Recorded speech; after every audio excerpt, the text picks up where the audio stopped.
நமஸ்தே. பெரியவா சரணம். கர்நாடக பிரம்மச்சாரிக்கு ஏதோ ஒரு சொல்யூஷனாக இந்த குருக்களுக்கு பனிஷ்மெண்ட் வாங்கி கொடுத்தாச்சு, இவன் சைடு நியாயங்கிறது தெரிஞ்சாச்சு. ஆனால் ப்ராஜெக்டை அடுத்தது கண்டினியூ பண்ணுறதுக்கு சொர்ணம் வேணுமே, அதுக்கு என்ன வழி? வந்திருக்காரு ராஜா கூட தன்னுடைய சேவகர்களெல்லாம் அனுப்பிச்சு இந்த குருக்கள் வீட்டில் போய் எல்லாரையும் ஒரு சர்ச் அண்ட் சீஷர் ஆப்ரேஷன் பண்ண வச்சாராம். எல்லாரும் இன்கம் டேக்ஸ் ரெய்டு மாதிரி அவர் வீட்டில் போய் ஃபுல்லாக தேடினத்தில் அந்த சொர்ண மூட்டை ஜாக்கிரதையாக கிடச்சிது. ராஜா அதை எடுத்துன்னு வந்து இந்த பிரம்மச்சாரி கையில் ஏற்கனவே தான் தானமாக கொடுத்த அதே சொர்ணத்தை மறுபடி இன்னும் சந்தோஷத்தோடு மீட்டு இவர் கையில் திருப்பி கொடுக்குறார். ஏன்னா பொது தொண்டுக்கு போகிறதுங்கிற ஒரு சந்தோஷம் ராஜாவுக்கு. இவ்வளோ பெரிய காரியம் பண்ண போகிறான், அதில் தன்னுடைய சொர்ணம் யூஸ் ஆகுதுங்கிறதுனால அதில் ஒரு துளியாவது தனக்கும் அந்த ஒரு பெரிய புண்ணியத்தில் ஒரு துளியாவது வந்தால் போருமேன்னு இன்னும் சந்தோஷத்தோடு அதை மீட்டு கொடுத்துட்டு ராஜா ஊருக்கு போகிறார். இதை வாங்கிண்ட நம்ம கர்நாடக பிரம்மச்சாரி இதை எடுத்துன்னு வந்து தன்னுடைய ப்ராஜெக்டை ஆரம்பித்து ரொம்ப அழகாக பிளான் பண்ணி, ஏன்னா இந்த பிளான் யார், இவனோட பிளானா என்ன, எல்லாம் டிவைன் பிளான் இல்லையா, இந்த டிவைன் பிளான் படி ரொம்ப அழகான ஒரு எக்ஸிக்யூஷனை நடத்தி அது போகிற வழியில் தன்னுடைய பேர் இது வரைக்கும் அவர் எங்கேயுமே சொல்லலை. இந்த பிரம்மச்சாரின்னு சொல்லிகிட்டு இருக்கோம். ஆனால் இவர் என்ன பண்ணுறார், இந்த போகிற வழியில் இந்த கலாசின்னு ஒரு அம்மாவை பார்த்தோமே, தன்னுடைய வீட்டை காம்பன்சேஷன் வேண்டான்னு ஃப்ரீயாக கொடுத்தான்னு, அந்த அம்மாவுடைய பேரையே அந்த பாயிண்ட்டிலேருந்து போகக்கூடிய கால்வாய்க்கு கலாசி கால்வாயினே அவ பேரை வச்சுக்கிட்டார். எப்படி இருக்கு பாருங்க, தனக்கு எந்த பேரும் வேண்டாம், ஆனால் இந்த ப்ராஜெக்டில் யாரெல்லாம் முன் வந்து அவ்வளோ சப்போர்ட் பண்ணாலோ அவளுக்கு ஒரு பேர் விசேஷமாக கொடுக்கணுங்கிறதுக்காக அவ பேரையே வச்சு இன்னி வரைக்கும் அவ பேர்லேயே இந்த கால்வா அந்த போர்ஷன்லேருந்து கலாசி கால்வாயின்னு அதுக்கு பேர் இருக்குன்னு பெரியவா சொல்கிறேன். அப்படி ஆரம்பித்து இந்த பசு நின்ன இடத்துல இந்த சேரன் மாதேவியில் முதல்ல அங்கேருந்து அந்த அணை கட்டி அங்கேருந்து ஆரம்பித்து வாய்க்கால் போகிற வழியில் எங்கெல்லாம் மடைகள் வைக்கணுமோ மடைகள் வச்சு, வடிகால் சைடில் என்னெல்லாம் செய்யணுமோ எல்லாத்தையும் செஞ்சு, கடைசியில் அந்த பரந்தாரின்னு சொல்லக்கூடிய இடத்துல அந்த ஒரு ஏரியாக ஒரு மடுவில் அதை கொண்டு போய் கடைசியில் இந்த வாய்க்கால் பூர்த்தி ஆகிற மாதிரி ரொம்ப அழகாக எல்லாத்தையும் ஏற்பாடு பண்ணிட்டார் இவர். என்னெல்லாம் அங்கே ஆக்ஞையாக வந்ததோ அகஸ்திய மகர்ஷிகிட்டேருந்து எல்லாத்தையும் பூர்த்தி பண்ணியாச்சு. அதுக்கு வேண்டிய அளவு இந்த சொர்ணத்திலேருந்து எடுத்து செலவு பண்ணுறதுன்னு எல்லாத்தையும் செலவு பண்ணியாச்சு. இன்னும் கையில் மிச்சம் சொர்ணம் இருக்குது, அதை வச்சுட்டு என்ன பண்ண போகிறாருங்கிற கதையும் இதில் வருது.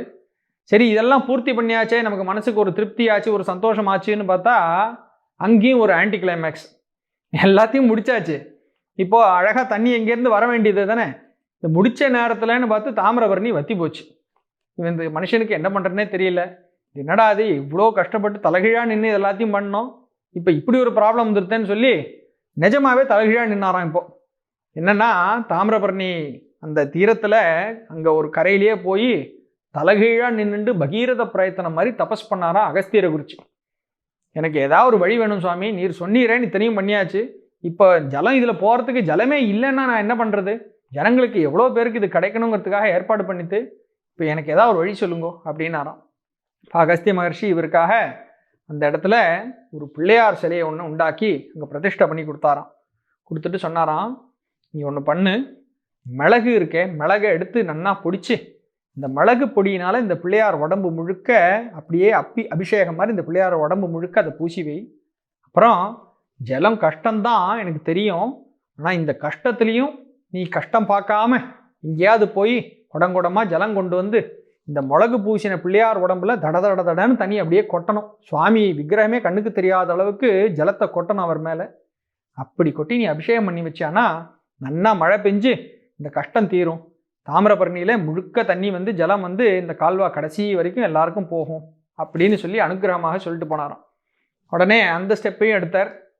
மிளகு பூசி நன்னா ஜலம் கொண்டு வந்து அவருக்கு அபிஷேகத்தை பண்ணவே ஜோராக மழை பெஞ்சு அந்த இடம் முழுக்க அப்படியே ரொம்பி இந்த கால்வாய் கடைசி வரைக்கும் ரொம்ப ஜோராக ஜலம் போச்சு அப்படிங்கிற விஷயத்த இங்கே சொல்கிறேன்.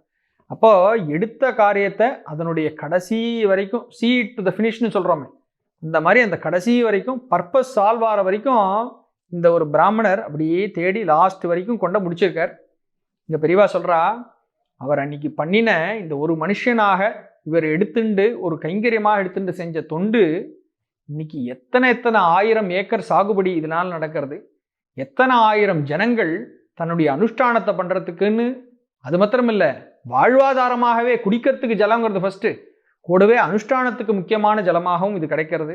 எத்தனை ஆயிரம் மிருகங்கள் தங்களுடைய தாகத்தை தீர்த்துக்கிறதுக்கும் அதனுடைய உடம்பை சுத்தம் பண்ணிக்கிறதுக்கும் இப்படி எல்லாத்துக்கும் இந்த ஜலம் கிடைக்கிறதுன்னு சொன்னாக்கா இந்த ஒரு மனுஷனுடைய அத்தனை எஃபர்ட், அத்தனை ஒரு பொது தொண்டா இதை செய்யணும். எதுக்காக இந்த பொது தொண்டு வந்தது?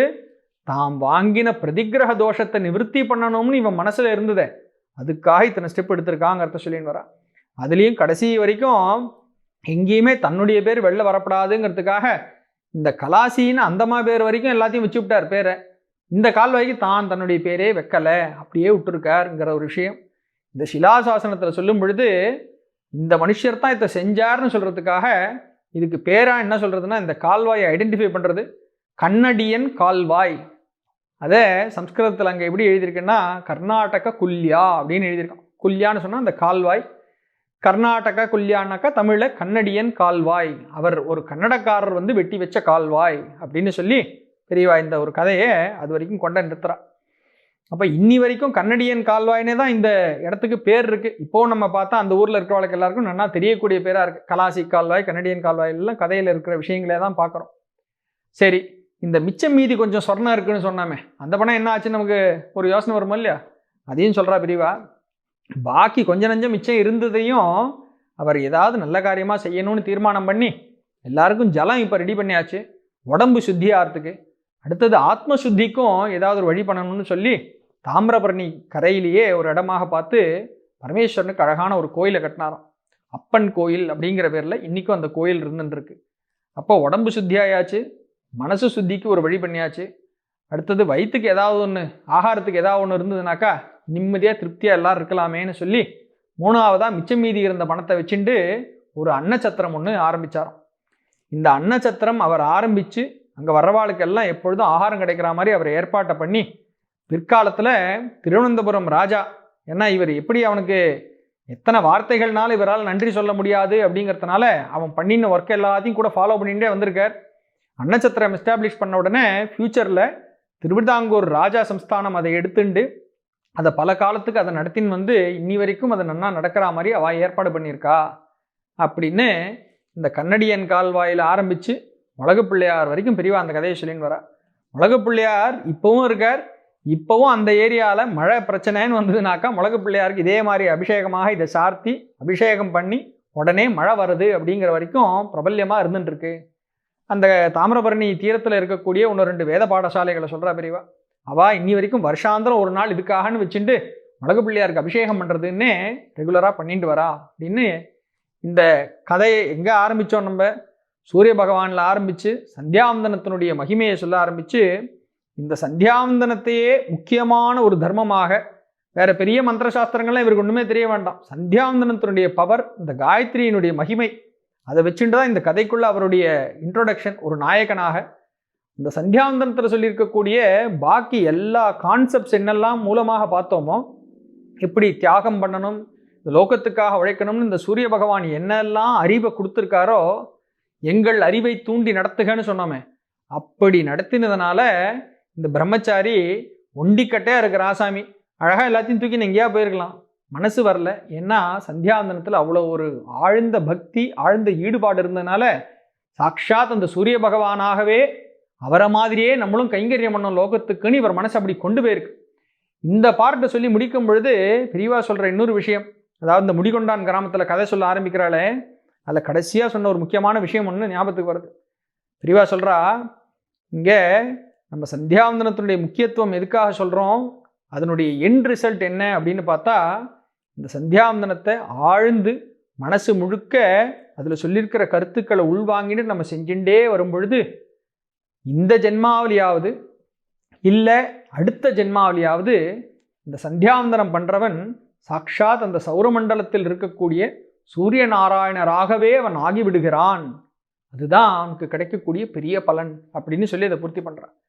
ஏன் சூரிய நாராயணன் நீங்கள் சொல்கிறதுன்னும் பொழுது, சூரிய நாராயணருங்கிறதே தான் சாக்ஷாத் பரமேஸ்வரன், அவரே தான் சாக்ஷாத் நாராயணர், இவா எல்லாம் வெவ்வேறு இல்லை. அப்படி இருக்கக்கூடிய இந்த சூரிய நாராயணராகவே இந்த உபாசகன், சந்தியா உபாசனைன்னு தானே சொல்கிறோம், இந்த உபாசகன் அவராகவே மாறிடுறான். அப்படிப்பட்ட அனுகிரகம் அவனுக்கு கிடைக்கிறதுன்னு பெரியவா அந்த கதையை சொல்லி பூர்த்தி பண்ணுறான்.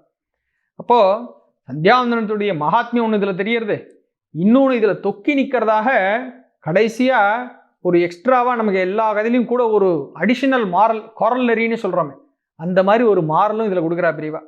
அது என்னன்னு பார்த்தா, இவருடைய கதையை 600 வருஷம் கழிச்சும் இப்படி ஒரு பேர் தெரியாத ஒரு மனுஷனுடைய கதையெல்லாம் நம்ம பேசிட்டு இருக்கோமே, இது மாதிரி நம்ம எல்லாம் என்ன பண்ணிட்டு இருக்கோம்னு ஒரு 100 வருஷம் கழிச்சாவது யாராவது ஏதாவது பேசுவாளோன்னு நம்ம யோசிச்சு பார்க்கலாம்.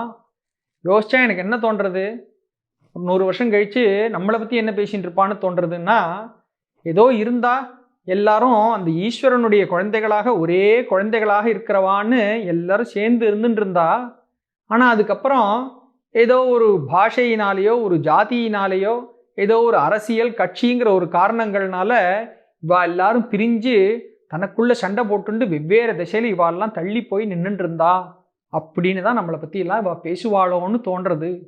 பெரியவாளுடைய நினைப்பு எப்படி இருக்கு பாருங்க. இந்த தேசிய ஒருமைப்பாடு அப்படி இப்படின்னு இப்போ வாய் வார்த்தையாக பேசுகிறமே ஒழிய வாஸ்தவத்தில் எல்லாரையும் ஏதோ ஒரு காரணத்தை வச்சு டிவைடு பண்ணி வெவ்வேறு திசையில் பார்த்து நின்றுட்டு இருக்கோம். சயின்ஸும் டெக்னாலஜியும் எல்லா தேசங்களையும் ரொம்ப கிட்டக்க கொண்டு வந்துருத்து அப்படின்னு பேசின்னு இருக்கோமே ஒழிய, இது நான் சொல்லலை, அன்னைக்கு தேதியில் பெரியவா சொல்லியிருக்கா. சயின்ஸும் டெக்னாலஜியும் தேசங்களை ஒருங்கிணைத்து கிட்ட கொண்டு வந்துருத்துன்னு சொல்கிறோமே ஒழிய, இப்போ தான் இன்னும் ஜாஸ்தி எல்லை சண்டை நிலச்சண்டைன்னு நிறைய நடக்கிறது. இது ஏன் ஊரு, இதை தாண்டி நீ வராதன்னு சண்டை எல்லாம் ஜாஸ்தி வருது. இதெல்லாம் வச்சு பார்த்தா நம்ம முன்னோர்கள் எப்படி இருந்திருக்கா, இந்த ஒரு கதையில் என்ன நடந்திருக்கு அப்படிங்கிறத யோசித்து முன்னோர்கள் காமிச்ச வழிக்கு நம்ம போகணும் அப்படிங்கிறத சொல்லி பெரியவா அங்கே பூர்த்தி பண்ணுறான். முக்கியமான பாயிண்ட்டுங்க, இங்கே நடந்த விஷயம் என்ன, தமிழ்நாட்டினுடைய கடைசி எல்லை வரைக்கும் எல்லாருக்கும் ஜலம் கிடைக்கணும். ஏற்பாடு பண்ணது யார், ஒரு கன்னடாக்காரர். அவர் ஏற்பாடு பண்ணதுக்கு திரவியம் எங்கேருந்து வந்தது, கேரளா ராஜா கிட்டே இருந்து. இதை விட என்ன சார் ஒருமைப்பாடு தேட முடியும் அப்படின்னு சொல்லி, ஒருமைப்பாடு அப்படிங்கிறது வாய் வார்த்தையாக இருக்கக்கூடாது, ஆக்ஷனில் இருக்கணுங்கிறதையும் பெரியவா இந்த கதை மூலமாக சொல்லி கொடுக்குறா. பிரத்யக்ஷ தெய்வமாக பரம மங்களங்களை அள்ளி கொடுக்கக்கூடிய சூரிய பகவானை சந்தியோபாசனையின் மூலமாகத்தான் நம்ம வழிபாடு பண்ணணுமா, வேற வழி இல்லையா அப்படின்னு கேட்குறவாளுக்கு தாராளமாக வழி இருக்குது. ஏன்னா இந்த சூரிய பகவான் மனுஷர்கள் மிருகங்கள்னு எல்லாம் ஒரு டிஃபரன்ஸ் இல்லாமல், பாரபட்சம் இல்லாமல், பாகுபாடு இல்லாமல் எல்லா ஜீவராசிகளுக்கும் அதே அளவு கருணையை அள்ளி பொழிபவராக இருக்கார். அப்போ இவா எல்லாரும் மறுபடியும் அவர்கிட்ட போய் அவரை அப்ரோச் பண்ணி அந்த அனுகிரகத்தை வாங்கிக்கிறதுக்கும் ஒரு வழி வேணுமோ இல்லையோ, அப்படி எல்லாருக்கும் சமமான வழியை கொடுக்கறதாகத்தான் நம்ம சனாதன தர்மங்கள் இருந்துருக்கு, இன்றைக்கும் நம்மளை வழி நடத்தின்னு இருக்கு. அப்படி சனாதன தர்மத்திலே இருக்கக்கூடியதான இன்னொரு அருமையான வழியை இன்றைக்கி தெரிஞ்சுக்க போகிறோம். இங்கே பிரமாணமாக சொல்லக்கூடியதாக ஒரு வாக்கியம் இருக்குது. பரமேஸ்வரனை சொல்லும் பொழுது அபிஷேகத்தில் நாட்டமுடையவர், அபிஷேகத்தினால் பிரீத்தி அடைபவர்னு சொல்கிறது. அதனால தான் எப்பவும் ஒரு ஜலதாரையாக பரமேஸ்வரன் தலைக்கு மேலே வடக்கிலெல்லாம் பார்த்தோம்னா எப்பவும் அவருக்கு தலைக்கு மேலே ஒரு தாரா பாத்திரத்தை வச்சுருக்கோம், அதில் ஜலம் விட்டுண்டே இருப்பான். ஏன்னா அபிஷேக பிரிய சிவகாங்கிறது. அதே மாதிரி விஷ்ணுவுக்கு சொல்லும் பொழுது அலங்கார பிரியோ விஷ்ணுங்கிறது. அவரை நன்னா ராஜா அலங்காரம் பண்ணி என்ன லோகத்தை எல்லாம் காப்பாற்றுற ராஜான்னா அவர் பரிபாலனம் பண்ணுறவர்னு சொன்னாக்கா அந்த ராஜாவுக்கு உண்டான ஒரு பொசிஷன் இருக்குது. அதுக்கேற்ற மாதிரி நல்ல ஒரு போகங்கள்லாம் வச்சுட்டு நல்லா அலங்காரம் பண்ணிட்டு ராஜாவாகவே இருக்கக்கூடியவராக மகாவிஷ்ணுவை பார்க்குறோம். இப்போ அலங்கார பிரியோ விஷ்ணு அபிஷேக பிரிய சிவகான்னு சொல்லிட்டு சூரிய பகவானுக்கு என்ன சொல்கிறதுன்னு கேட்டால் நமஸ்கார பிரியோ பானுகு அப்படின்றது. நமஸ்காரம் சாதாரணமாக நம்ம செய்யக்கூடிய ஒரு நமஸ்காரத்தின் மூலமாகவே பிரீத்தி அடைபவராக பானுன்னு சொல்லக்கூடிய இந்த சூரிய பகவான் இருக்கார் அப்படின்னு இங்கே பிரமாண வாக்கியம். பெரியவா இதை பற்றி தெய்வத்தின் குரலில் ஒரு இடத்துல சொல்லியிருக்கா. நமஸ்கார பிரியர் அப்படின்னு அவர் சொல்கிறது, இந்த சூரிய பகவான் என்னெல்லாம் கொடுப்பாருன்னா நிறைய பெரிய லிஸ்ட்டு பார்த்துன்னு வந்தோம். அதில் இன்னும் முக்கியமானதாக பிரமாணமாக இன்னொரு வாக்கியம் ஆரோக்கியம் பாஸ்கராதிச்சேத்துன்னு சொல்கிறது. ஆரோக்கியம் வேணுமா, வியாதி வெக்கைகள் அணுகாமல் இருக்கணும், ரோகங்கள் பாதிப்பு இல்லாமல் இருக்கணும், நன்னா சௌக்கியமாக இருக்கணும்னு சொன்னால் இவர் ஒருத்தரை பிடிச்சுண்டா போகிறோம் அப்படின்னு இங்கே சொல்லியிருக்கு. இந்த ஆரோக்கியம் பாஸ்கராதிச்சேத்தையும் சேர்த்துண்டு கூடவே நமஸ்கார பிரியோ பானுகுங்கிறதையும் ரெண்டுத்தையும் சேர்த்துண்டாக்கா நமக்கு இன்னொரு அழகான விஷயம் தெரிய போகிறது. என்னென்னா வேதத்திலே சொல்லியிருக்கக்கூடியதாக சூரிய நமஸ்காரம் அப்படின்னு ஒரு பிரச்சனை. இந்த சூரிய நமஸ்கார பிரச்சனத்தை நன்றாக பாராயணம் பண்ண தெரிஞ்சவாள்லாம் அட்லீஸ்ட் வாரத்துக்கு ஒரு தரமாவது, அதுவும் சூரியனுக்கு விசேஷமான ஞாயிற்றுக்கிழமையாக எல்லாரும் சேர்ந்து இருந்துட்டு இந்த சூரிய நமஸ்காரத்தை பிரச்சனத்தை அவெல்லாம் பாராயணமாக சொல்லி சூரியனுக்கு செய்ய வேண்டிய நமஸ்காரங்களையும் ஒரு கூட்டமாக வழிபாட்டு குழுவாக இருந்துட்டு நமஸ்காரங்களை பண்ணிட்டு வரணும் அப்படின்னு பெரியவா ஒரு இடத்துல சொல்லியிருக்கா. எதுக்காக அதை சொல்கிறதுன்னா கிட்டத்தட்ட ஒரு 100-133 நமஸ்காரங்கள் வந்துடும் அந்த அருண பிரஷ்னத்தை சொல்லும் பொழுது. அதை சொல்லி வேதத்தில் சொல்லியிருக்கக்கூடிய அந்த மந்திரங்களை சொல்லி லோகக்ஷேமார்த்தமாக சங்கல்பம் பண்ணிண்டு லோகத்தில் எல்லாருக்கும் ஆரோக்கியம் இருக்கணும், யாருக்கும் வியாதி வெக்கைகள் வந்து படுத்தப்படாது அப்படிங்கிறத மனசார நம்ம பிரார்த்தனை பண்ணிட்டு சூரிய பகவானுக்கு நாம் செலுத்துகிற காணிக்கையாக இந்த நமஸ்காரங்களே, அத்தனை நமஸ்காரங்கள் ஒரு வழிபாட்டு குழுவாக வச்சுண்டு ஒரு ஞாயிற்றுக்கிழமையும் இது விடாமல் நம்ம பண்ணுறதுன்னு வந்தாக்கா இன்றைக்கெல்லாம் நம்ம உலகத்தை ஆட்டி படைச்சுட்டு இருக்கிற இந்த வியாதிகள்லாம் காணாமே போயிடும். அதெல்லாம் ரொம்ப குறைஞ்சி போனதுனால தான் இப்படிப்பட்ட வழிபாட்டு முறைகள் கொஞ்சம் கொஞ்சமாக காணாமல் போயின்னு வந்ததுனால தான் நம்ம இன்னைக்கு கஷ்டப்பட வேண்டியதாக இருக்குது. அதனால் ஆரோக்கியத்தை கொடுக்கக்கூடியவரான இந்த பாஸ்கரனை, நமஸ்கார பிரியராக இருக்கக்கூடிய பாஸ்கரனை பெரியவா காமிச்ச வழியில் சூரிய நமஸ்காரத்தின் மூலமாக வேத வழியை அனுசரித்து யாரெல்லாம் இப்படி இந்த அருண பிரஷ்னத்தை பாராயணம் பண்ணி நமஸ்காரம் பண்ண முடியுமோ அவெல்லாம் ஒரு குழுவாக சேர்ந்துட்டு இதை ரெகுலராக ஒரு ஞாயிற்றுக்கிழமையும் பண்ணணும்னு நம்ம ஆரம்பிக்கலாம். சரி, வேதம் சொல்லக்கூடிய வாழ்க்கை நீங்கள் வழி சொல்லிட்டு, எங்களுக்கு அதுக்கெல்லாம் ஆக்சஸ் கிடையாது சார், எங்களுக்கு வேதம் தெரியாது, நாங்கள் அவ்வளோ படிக்கலை, நாங்கள்லாம் என்ன பண்ணுறதுன்னா அதே நமஸ்காரம் போகிறோம். அந்த நமஸ்காரத்தை வச்சுட்டு எவ்வளோ சுலபமாக இவரை பிடிக்கலாம் அப்படிங்கிறதையும் பெரியவா ப்ராக்டிக்கலாக ஒரு சந்தர்ப்பத்தில் சொல்லியிருக்கா. இது ஒரு அனுபவமாக நமக்கு கிடச்சிருக்கு. அதாவது பெரியவா ஒரு கிராமத்தில் ஒரு கேம்ப் இருந்துட்டு இருக்கிற டயத்தில் இந்த கிராமத்துலேருந்து குடியானவா இவாளெல்லாம் தரிசனத்துக்கு வந்துட்டுருக்கா. ஒரு அம்மா கொஞ்சம் தூரக்கேந்து நின்று அப்படி கண்ணில் மலங்க கண்ணீரோடு அப்படி பெரியவாளை பார்த்து நின்றுருக்கா. பாக்கி எல்லாரும் வந்து போயின்னு இருக்கா. அப்போ இவளுக்கு ஏதோ கேட்கறதுக்கு இருக்குது அப்படிங்கிறதுனால அப்படி நின்றுருக்கா. பெரியவா சிஷ்யாவை விட்டு வர சொல்லு வாழை அப்படின்னா எல்லாரும் கும்பல்லாம் கரைஞ்சின்னு இருக்கு, வர சொல்லு வாழையும் பார்த்துடலாம், என்ன ப்ராப்ளம் பார்த்துடலான்னு பெரியவா வர சொல்கிறான். அந்த அம்மா வந்தா, என்னங்கிறா பெரியவா, எனக்கு சாமி கிட்ட ஒரு சந்தேகம் கேட்கணும் அப்படின்னாலாம். சரி, யாரு நீ, என்ன வேலை பண்ணுற, என்ன சந்தேகம் அப்படின்னா பெரியவா, நான் வயலில் தான் சாமி வேலை பண்ணுறேன், எனக்கு சாமியை கும்பிடணும்னு ஆசையாக இருக்குது, ஆனால் கும்பிடுறதுக்கு எனக்கு நேரம் இல்லை, வழி தெரியல, சாமியை கும்பிடுறதுக்கு சாமி தான் வழி சொல்லணும் அப்படின்னு கேட்டான். எப்படி சுவாமியை கும்பிட்றதுக்கு, அந்த சுவாமியை கும்பிட்றதுக்கு இந்த சுவாமி தான் வழி சொல்லி கொடுக்கணும்னு நேராக சுவாமின்னு சொல்லி கூப்பிட்றான். இதுதான் குடியானவ ஜனங்கள்கிட்ட ரொம்ப அற்புதமான ஒரு விஷயம். மனசில் எந்த களங்கமும் கிடையாது, எதிர்க்க உட்காந்துருக்கிறது சாட்சாத் அந்த சுவாமிங்கிறது அவளுக்கு தெரியறது. அதனால் சுவாமி கிட்ட நம்ம நினச்சாப்பில் அப்படி போயிட முடியாதுங்கிறதுனால நின்று வரா கிட்டக்க வந்த உடனே என்ன கேட்கணுன்னாக்கா, எனக்கு மோட்சத்தை கொடுத்துருன்னுலாம் கேட்குறதில்ல, ரொம்ப அழகாக உன்னை வழிபடுறதுக்கே எனக்கு ஒரு வழி சொல்லி கொடு, எனக்கு அது போகிறோம் அப்படின்னு கேட்குறான். இதைத்தான் மகான்கள்லாம் எப்படி கேட்குறா, அவன் அருளாலே அவன் தாள் வணங்கின்னு சொல்லியிருக்காள, அதே விஷயம். சாட்சாத் அந்த அவன் அருள் கொடுத்தாதான் அவன் தாளை வணங்க முடியும். அப்படி நேராக கேட்டா இந்தம்மா, எப்படிப்பட்ட பாக்கியம் அவளுக்கு. அப்படி கேட்குறா. பெரியவா சொல்கிறா, நீ என்ன பண்ணுற, வயலில் வேலை பண்ணுறியா? ஆமாம் சாமி, எனக்கு காலங்காத்தால் சூரியன் உதிக்கும் பொழுதே வெள்ளனவே நான் கிளம்பி போயிடுறேன் இந்த வயல் வேலைக்கு. அது மட்டும் இல்லை, வீட்டில் எனக்கு ஒரு மாமியார் இருக்குது, 6 பிள்ளைங்க இருக்குது, நான் திரும்பி எந்நேரம் வீட்டுக்கு வந்தாலும் வீட்டு வேலை செய்யறதுக்கு நேரம் சரியாக இருக்குது சாமி. காலையில் கிளம்பி அங்கே போயிட்டேன்னா வயல் வேலை, திரும்பி வந்தேன்னா சாயங்காலம் இருட்டுற நேரத்தில் வீட்டுக்கு வந்தேன்னா வீட்டு வேலை சரியாக இருக்குது, எனக்கு சாமி கும்பிடணும்னு இருக்குது, ஆனால் சாமி எப்படி கும்பிட்றதுன்னு எனக்கு தெரியல, எனக்கு அதுக்கு நேரமும் இல்லை சாமி, நீங்கள் தான் ஒரு வழி சொல்லணும் அப்படின்னு சொல்லிட்டு கண்ணில் ஜலம் விட்டு நின்னாலாம். பெரியவா சொன்னாலாம், இத்தனை வேலைக்கு நடுவில் இருந்துட்டு நீ சுவாமி கும்பிடணும்னு நினைக்கிறிய மனசார, அதுவே உனக்கு வேண்டிய எல்லா ஸ்ரேயஸையும் கொடுக்கும், கவலைப்படாத அப்படின்ட்டு அவளுடைய சிச்சுவேஷனும் புரிஞ்சுக்கிறா பெரியவா. ஏன்னா வாஸ்தவத்தில் அவளுக்கு டைம் இல்லை, குடும்பத்தை ரட்சிக்கிறதே ஒரு பெரிய பொறுப்பாக இருக்குது. அந்த வீட்டில் ஒரு ஆண்மகன் ஒருத்தர் இருந்துட்டு சம்பாதிச்சு போட்டுன்னு இதெல்லாம் இல்லாமக்கி இவளே பாரத்தை சுமக்கிறா. இப்போ 2 பேரோட பாரத்தை சேர்த்து சுமக்கிறதுனால இவளுக்கு நேரம் இல்லைங்கிற ஒரு சிச்சுவேஷன் பெரியவாளுக்கு புரியுறது. அதனால் சொல்கிறா, நீ இப்படி மனசார நினைக்கிறதே உனக்கு எல்லா ஸ்ரேயஸையும் கொடுத்துரும், ஆனாலும் நீ சுவாமி கும்பிடணும்னு ஆசைப்படுறியே, அதுக்கு நான் ஒரு வழி சொல்கிறேன். காலங்காத்தால் வயல் வேலைக்கு நீ போகிறதுங்கிறது சூரிய உதயம் ஆன விட்டு தானே போவேன். அப்படி போகும் பொழுது சூரிய பகவானை பார்த்து கிழக்கு திசையில் அவருக்கு ஒரு நமஸ்காரத்தை பண்ணிவிடும். அதே மாதிரி நாள் முழுக்க வேலையை பண்ணிவிட்டு திரும்பி சாயந்தரம் வீட்டுக்கு வருவியே, வந்துட்டு விளக்கேற்றி வைக்கும் பொழுது மேற்கு திசையை பார்த்து சூரியனுக்கு ஒரு நமஸ்காரத்தை பண்ணிவிடும். அந்த நமஸ்காரம் போகிறோம், மனசார சூரியனை வழிபட்டேன்னா போகிறோம், உன் குடும்பத்துக்கு வேண்டிய எல்லா சுபீட்சத்தையும் அவரே அனுகிரகம் பண்ணிவிடுவார், கவலைப்படாத, எல்லாம் க்ஷேமமாக இருப்பேன்னு சொல்லி பிரசாதத்தை கொடுத்து அனுப்பி வச்சாலாம் பெரியவா. அப்போது ரொம்ப சுலபமாக எல்லாராலும் வழிபடக்கூடியவராக இந்த பிரத்யக்ஷ தெய்வமாக சூரியன் இருக்கார் அப்படிங்கிறது பெரியவா அங்கே நடைமுறையில் சொல்லி எக்ஸ்பிளைன் பண்ணி கொடுத்துருக்கு. நமக்கு தான் கொஞ்சம் ஷார்ட்கட்டாக இருந்தாக்கா பிடிச்சிருமே. அதனால் பெரியவா சொன்ன அந்த ஒன்றுத்தை மட்டும் பிடிச்சுன்ட்டு, சரி சார், அப்போ நம்மளும் இந்த சந்தியோபாசனை இந்த டீட்டெயிலாக ஒரு நாளைக்கு 3 வேளை பண்ணுறது எல்லாம் சொல்கிறேன், இதெல்லாம் வேண்டாம், அழகாக ஒரு நமஸ்காரம் காத்தால ஒன்று சாயந்தரம் ஒன்று நான் பண்ணி விட்றேன், பாக்கி இருக்கிற டைம் எனக்கு ஏதோ ஒரு இன்டர்நெட் பார்க்கறதுக்கு சரியா இருக்கு அப்படின்னு நம்ம இருந்துருவோம். அப்படி இருக்க முடியாதுங்கிறதையும் இருக்கிறது தப்புங்கிறதையும் கூட பெரியவா தெய்வத்தின் குரல்ல சொல்றா. ஏன்னா யாருக்கெல்லாம் காயத்ரிங்கிறது விதிச்சிருக்கோ, அதாவது உபநயன சம்ஸ்காரங்கிறது யாருக்கெல்லாம் இருக்கோ அவ எல்லாரும் நிச்சயமாக இடைவிடாம காயத்ரி ஜபத்தை விடாம பண்ணிட்டு வரணும் அப்படிங்கிறது ஒரு கடமைன்னு பெரியவா சொல்ற. ஏன்னா அந்த கடமையை பண்ணாம விட்டுட்டாக்கா அதிலிருந்து வரக்கூடிய பாப்பம் இருக்கே மகா பாப்பம். அது என்ன பிராயச்சித்தம் பண்ணாலும் பரிகாரம் பண்ணாலும் அது போகாது. அப்படிங்கிறதாக எப்பேற்பட்ட ஒரு கடமை நமக்கு இருக்குங்கிறதையும் பெரியவா சொல்லி காமிக்கிறார். இந்த இடத்துல காயத்ரின்னு சொன்னா என்னன்னு நம்ம தெரிஞ்சுக்கணுமோ இல்லையா?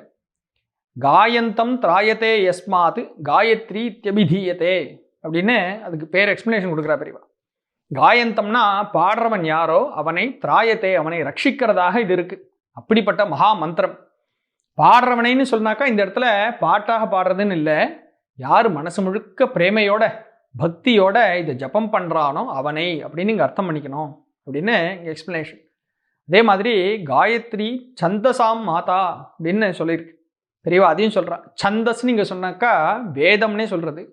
வேதத்திற்கே மாதாவாக, அதாவது வேதத்தில் இருக்கக்கூடிய எல்லா மந்திரங்களுக்கும் மூலமாக முக்கியமான முதல் மந்திரமாக மாதாவாக தாயாஸ்தானத்தில் காயத்ரியை சொல்லியிருக்கு. அப்போ காயத்ரியை ஒழுங்கா உபாசனை பண்ணாதவன் பாக்கி என்ன வேதம் சொன்னாலும் வேதத்தில் இருக்கக்கூடிய எந்த கர்மாக்கள் பண்ணாலும் அதனால பிரயோஜனம் இல்லை அப்படிங்கிறத ரொம்ப கிளியரா அந்த இடத்துல சொல்றா பெரியவா. ஏன் அப்படின்னு கேட்டா காயத்ரியுடைய மகத்துவம் அப்படி. 3 வேதங்களுடைய சாரமாக 24 அக்ஷரம்னாக்கா 8 அக்ஷரம் ஒரு பதம், அதாவது ஒரு பார்ட்டாக வச்சுண்டு 3 வேதங்கள்ல இருந்து அந்த 3 பார்ட்டையும் எடுத்து சாரமா பிழிஞ்சு கொடுத்ததாக வேத சாரமாக காயத்ரிங்கிறது இருக்கு. அதர்வ வேதத்துக்கு தனியா ஒரு காயத்ரி இருக்கான். இதையும் சொல்றா பெரியவா. அந்த காயத்ரி தெரிஞ்சுக்கணுமானாக்கா 2வது உபநயனமாகி தனியா அந்த காயத்ரி எடுத்துக்கணும்னு இருக்கு. இது ரிக் யஜுஸ் சாமங்கிற 3 வேதத்தினுடைய சாரமாக இந்த காயத்ரி நமக்கு கிடைக்கிறது. இதை யாருக்கெல்லாம் கிடைச்சிருக்கோ அவெல்லாம் ஒரு ட்ரஸ்டியாக இருந்துட்டு பாக்கி யாருக்கெல்லாம் உபநயனம் ஆகலையோ, யாரால காயத்ரி பண்ண முடியலையோ அவளுக்காகவும் சேர்த்து இந்த ட்ரஸ்டீஸா இருக்கிறவன் நல்லபடியா உபாசனை பண்ண வேண்டியது இவனுடைய டியூட்டியா சொல்லியிருக்கு. அப்போ இவன் உபாசனையை பண்ணாம விட்டுட்டான்னா என்ன ஆகுறது? இந்த ட்ரஸ்டியை நம்பி பாக்கி எல்லாரும் இருக்காளே அவ எல்லாரையும் ஏமாத்தின ஒரு பெரிய பாபம் இவனுக்கு வந்துடுறது. அதனால தான் சொல்றா காயத்ரிங்கிறது வேத சாரமாக இருக்கு. யாருக்கு அருகதை இருக்கோ அவ எல்லாரும் இந்த மந்திரத்தினுடைய முக்கியத்துவத்தை தெரிஞ்சுண்டு விதிப்படி அதை அனுஷ்டானம் பண்ணணும். சந்தியோபாசனையை நிச்சயம் திரிகாலங்களும் விடாமைக்கு செஞ்சுட்டு வரணும் அப்படிங்கிறத பெரியவா சொல்லின்னு வர. இன்னைக்கெல்லாம் நம்ம பண்ற மாதிரி ஏதோ ஒரு டேப் ரெக்கார்டரில் போட்டு விட்டுடுறது, ஏதோ கடைக்கண்ணிலெல்லாம் கேட்குற மாதிரி இருக்கிறது, இதெல்லாம் நம்ம நிறுத்திக்கணும். காயத்ரி மந்திரத்துக்கு உண்டான ஒரு மரியாதை, அதுக்கு உண்டான ஒரு பொசிஷன் என்னவோ அந்த ஸ்தானத்தை கொடுத்து அப்பேற்பட்ட மகா மந்திரத்தை சும்மா ஏனோ தானோன்னு நம்ம சொல்லாமைக்கு விதிப்படி எப்படி செய்யணுமோ அப்படி நம்ம அனுஷ்டானம் பண்ணிட்டு வரணும். அப்படி செஞ்சுட்டே வர வர அந்த சந்தியோபாசனையின் மூலமாக அந்த சந்தியாவந்தன காலத்தில் ஒரு பரபிரம்மன் நமக்கு காட்சி கொடுக்கறது. அது என்ன எல்லா நேரத்திலும் தான் காட்சி கொடுக்கறது, ஆனால் அந்த சந்தியா காலத்துலன்னு விசேஷமாக இந்த சுவாமியை நம்ம வழிபாடு பண்ணுறோமே, அப்போ அந்த பரபிரம்மத்தினுடைய ஒரு ஜோதிஸ்வரூபம் நமக்கு மனசுக்குள்ள லபிச்சு மனசுக்குள்ள அந்த ரூபத்தை நம்மளால் நினைக்க முடிஞ்சு வெளியிலையும் நம்மளால் பார்க்கக்கூடிய ஒரு அனுபவம் நமக்கு கிடைக்கலாம். அப்படிங்கிறதுனால இந்த சந்தியோபாசனுடைய முக்கியத்துவத்தையும் பெரியவா சொல்லிடுவார். சரி, இந்த சந்தியா காலத்தில் அப்படி நம்ம பார்க்கக்கூடிய ஜோதிஷாக யார் இருக்கா அப்படிங்கிற விஷயத்த நம்ம நாளைக்கு பார்ப்போம். பெரியவா சார்.